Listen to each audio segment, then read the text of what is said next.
మళ్ళీ ఇంకో కేసు పెడతా ఉన్నారు. పెట్టి మళ్ళా స్టార్టు, మళ్ళీ ఆ కేసులో బెయిల్ వచ్చే టైంకి మళ్ళీ ఇంకొక కేసు. ఈ మాదిరిగా దారుణంగా రాష్ట్ర ప్రభుత్వంలో కేసులు ఎదుర్కొంటా ఉన్న వాళ్ళు ఎంతమందో తెలుసా? ఈరోజు ఈ రాష్ట్రంలో ఆశ్చర్యం కలిగించే విషయం ఏమిటంటే, ఈరోజు రాష్ట్రంలో ప్రతి ఒక్కరికి కళ్ళ ఎదుటే కనిపిస్తూ ఉంది ఈ రాష్ట్రంలో కరప్షన్ ఎంత జరుగుతూ ఉంది అని. విచ్చలవిడిగా కరప్షన్ ఏ స్థాయిలో జరుగుతూ ఉందని రాష్ట్రంలో ప్రతి ఒక్కరికి కూడా కళ్ళ ఎదుటే కనిపిస్తూ ఉంది. ఈరోజు రాష్ట్రంలో లిక్కర్ మాఫియా చేశారు. రాష్ట్రంలో లిక్కర్ షాపులు అన్నీ కూడా ఎవరికి ఉన్నాయి అని అందరికీ తెలుసు. ఏ నియోజకవర్గానికి వెళ్ళినా కూడా ఆ ఎమ్మెల్యే ఆ లిక్కర్ మాఫియా కార్టెల్ బాసు అని చెప్పి ఎవడైనా చెప్తాడు. ఏ నియోజకవర్గం వెళ్ళినా కూడా ప్రతి గ్రామంలోనూ ఆక్షన్ను వాడి బెల్ట్ షాపులు నడిపిస్తూ ఉన్నారన్న సంగతి ప్రతి ఒక్కరికి తెలుసు. ఏ నియోజకవర్గంలో అయినా కూడా ఇల్లీగల్ పర్మిట్ రూములతో లిక్కర్ అమ్ముతున్నారు అనే సంగతి కూడా అందరికీ కనిపిస్తూ ఉంది. ఈ ఇల్లీగల్ పర్మిట్ రూమ్లో అయినా కూడా, ఈ బెల్ట్ షాపుల్లో అయినా కూడా ఎంఆర్పి రేటు కన్నా ఎక్కువ రేటుకు లిక్కర్ అమ్ముతున్నారు అన్న సంగతి కూడా అందరికీ తెలుసు. రాష్ట్రంలో ప్రతి ఒక్కరికి ఇదంతా కనిపిస్తూ ఉంది. సాక్షాత్తు డిఐజీల ఆధ్వర్యంలో డిఎస్పీల ఆధ్వర్యంలో సిఐలు, వీళ్ళే ఒక ముఠా, మాఫియా ముఠా. వీళ్ళే డబ్బులు కలెక్ట్ చేస్తారు, వీళ్ళే అలా అమ్మనిస్తారు, అలా అమ్మిన దానికి వీళ్ళే డబ్బులు తీసుకుంటారు, వీళ్ళే ఎమ్మెల్యేలకు డబ్బులు ఇస్తూ ఉన్నారు. చివరికి ఎమ్మెల్యేలకింత, చంద్రబాబుకింత, మధ్యలో పోలీసులకింత అని ఏకంగా పోలీస్ మాఫియా నడుపుతూ ఉన్నారు డిఐజీల ఆధ్వర్యంలో చంద్రబాబు నాయుడు గారి ఆంధ్ర రాష్ట్రంలో ఏ నియోజకవర్గంలో తీసుకున్నా కూడా అక్కడ ఇసుక అన్నది యథేచ్ఛగా దోపిడీ జరుగుతూ ఉంది. మిషన్లు పెట్టి కొట్టేస్తూ ఉన్నారు. ఎక్కడ ఉచితంగా ఇసుక ఇస్తూ ఉన్నారని అడుగుతూ ఉన్నా. కళ్ళ ఎదుటే కనిపిస్తూ ఉంది. నియోజకవర్గంలో ఏ మైన్స్ ఉన్నా, ఎందుకు ఇదే నెల్లూరు జిల్లాలో సిలికా క్వాడ్స్ దోచేస్తూ ఉన్నారు ఏకంగా. ఎవడు సిలికా మైన్స్, ఎవడు క్వాడ్స్ మైన్స్ ఎవడుకున్నా కూడా వాళ్ళు ఇక్కడ లోకల్గా ఉన్న విపిఆర్ అనే ఆయన పెద్ద మనిషికి ఆయన ద్వారానే అమ్మాల. ఇష్టం వచ్చిన రేటుకి అమ్మకూడదు. ఆయన ఫిక్స్ చేసిన ఆ రేటుకే ఆయన ద్వారానే అమ్మాల. నెల్లూరులో ఉన్న సిలికా మైన్స్లో ఉన్న ప్రతి ఒక్కరికి తెలిసి ఈ విషయం. కోర్టు కేసు వేసినారు. సిలికా ఓనర్స్ అందరూ కోర్టు కేసు వేసినారు. ఇదేం అన్యాయమయ్యా, ఇది మాకు మైనింగ్ పర్మిట్లు ఎందుకు ఇవ్వడం లేదయ్యా, మైనింగ్ పర్మిట్లు ఒక మాఫియా ఫామ్ చేసి ఈ రూట్లో వస్తేనే మైనింగ్ పర్మిట్లు ఇస్తారని చెప్పడం ధర్మమేనా అని చెప్పి ఏకంగా కోర్టులో కేసు వేసినారు.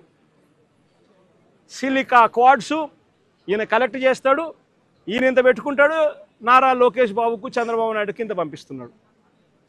ఏ నియోజకవర్గంలో తీసుకున్నా కూడా ఆ నియోజకవర్గంలో మైన్స్ ఏదున్నా కూడా ఆ మైన్స్ ప్రతి మైన్లోనూ కూడా ఎమ్మెల్యే గారిని కలవాలా, పోలీసులు హుకుం జారీ చేస్తారు, డబ్బులు కలెక్ట్ చేస్తారు, ఎమ్మెల్యే గారికి ఇంత ఇవ్వాలా, మిగతాది పోలీసులు ఇంత పెట్టుకుంటారు, పైకి పంపిస్తా ఉన్నారు డబ్బులు మిగతాది. ఏ నియోజకవర్గంలో చూసుకున్నా కూడా విచ్చలవిడి పేకాట క్లబ్బులు. ప్రతి పేకాట క్లబ్కు కూడా రేటును బట్టి 10,000 రూపాయలు పేకాట క్లబ్ అయితే నెలకు 6 లక్షలు ఇవ్వాలి. 5 లక్షల రూపాయలు పేకాట క్లబ్ రన్ చేసేది అయితే ఏకంగా వెస్ట్ గోదావరి జిల్లాల్లో అయితే ఏకంగా ఒక పేకాట క్లబ్బుల్లోనే ₹1 కోటి ఇస్తున్నారు. విచ్చల విడిగా కరప్షన్ జరుగుతూ ఉంది. పోలీసుల సమక్షంలో, పోలీసుల ఆధ్వర్యంలో మాఫియా ఫామ్ చేసి ప్రతి నియోజకవర్గంలో జరుగుతాను. నియోజకవర్గంలో ఏ పరిశ్రమ ఉన్నా కూడా ఆ పరిశ్రమ నడుపుకోవాలి అని అంటే ఆ పరిశ్రమ యజమానులు వచ్చి ఎమ్మెల్యేకి ఇంత డబ్బు ఇవ్వాలా, పోలీసులు లేకపోతే ఎమ్మెల్యేని కలసమని చెప్పి ప్రోత్సహించేట్టుగా వీళ్ళు పోయి ప్రెజర్ పెడతారు, ఎమ్మెల్యే మనుషులను పంపిస్తారు, ఫ్యాక్టరీలో ప్రొడక్షన్ ఆగిపోతుంది. ఆ ఎమ్మెల్యేను పోయి యాజమాన్యం పోయి కలిసి ఆయనకు తులమో ఫలమో చేతిలో పెట్టాలా నెల, అందులో ఆయన ఎమ్మెల్యే ఇంత పెట్టుకుంటాడు, డిఐజీ ఆధ్వర్యంలో పోలీసులకు ఇస్తాడు, పోలీసులు కొంచెం పెట్టుకొని మిగతాది పెద్దబాబుకు చిన్నబాబుకు పంపిస్తూ ఉన్నారు. రాష్ట్రంలో విచ్చలు విడిగా కరప్షన్ జరుగుతూ ఉంది, కళ్ళ ఎదుటే కనిపిస్తూ ఉంది. కానీ ఇంత కళ్ళ ఎదుట ఇవన్నీ కూడా కనిపిస్తూ ఉన్నా కూడా ఎవ్వరూ కూడా మాట్లాడకూడదు. విచ్చలు విడిగా భూములు శనిక్కాయలకు బెల్లాలకు అమ్మేస్తారు ఇలా కావలసిన వాళ్ళకు.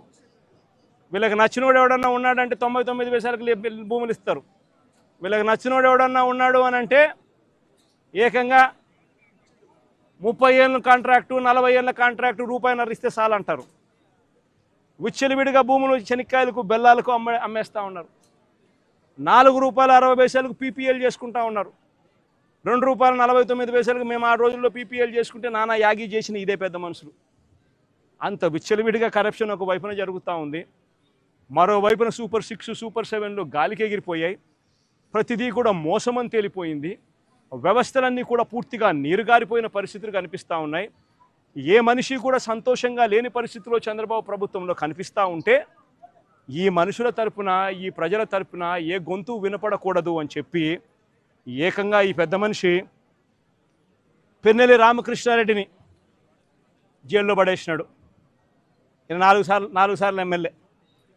దళిత మాజీ ఎంపీ నందిగాం సురేష్ను 190 రోజులు జైల్లో పెట్టినాడు. ఈయన దళిత మాజీ ఎంపీ. మాజీ మంత్రి జోగి రమేష్ కొడుకును రాజీవ్ అనేవాడిని ఆయనను జైల్లో పెట్టినాడు కేసులు పెట్టి. వల్లభనేని వంశీని ఒక కేసు అయిపోయిన తర్వాత మరో ఒక కేసు చిత్రహింసలు పెడుతూ జైల్లో పెట్టారు ఈ పెద్ద మనిషి. ఎంపీ మిథున్ రెడ్డిని కేవలం పెద్దిరెడ్డి రామచంద్రారెడ్డి చంద్రబాబు నాయుడును ఆయన కాలేజీ టైంలో ఈయన ఇద్దరు కాలేజీలలో స్టూడెంట్గా ఉన్నప్పుడు ఇద్దరు కలిసి చదువుకున్నారని, ఆ కలిసి చదువుకున్నప్పుడు పెద్దిరెడ్డి రామచంద్రారెడ్డి చంద్రబాబు నాయుడు చెప్పుతో కొట్టినాడు అని చెప్పి. అంతే. పెద్దిరెడ్డి రామచంద్రారెడ్డి చిన్నప్పుడు చేసిన ఆ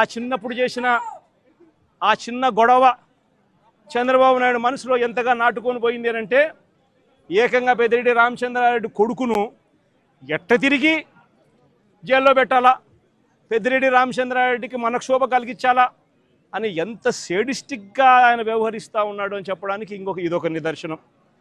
కాలేజీ టైంలలో గొడవలు జరుగుతూ ఉంటాయి, కొట్టుకుంటూ ఉంటారు. పిల్లోళ్ళన్నా కొట్టుకోకుండా ఉంటారా? పిల్లోళ్ళు అన్నప్పుడు చంద్రబాబు నాయుడు ఉడుకు రక్తంలో ఉంటాడు, మా పెద్దిరెడ్డి రామచంద్రారెడ్డి అన్న ఉడుకు రక్తంలోనే ఉండింటాడు. తపానాలు పీకింటాడు. ఏం తప్పేముంది? ఆ టైంలో జరిగింటాయి. ఆ జరిగిందాన్ని గుర్తుపెట్టుకొని సేడిజంగా ఇన్ని సంవత్సరాల తర్వాత కూడా ఆయన కొడుకును కూడా జైల్లో పెట్టించాలని చెప్పి ఇంతగా తాపత్రయపడతా ఉన్నాడంటే చంద్రబాబు నాయుడు.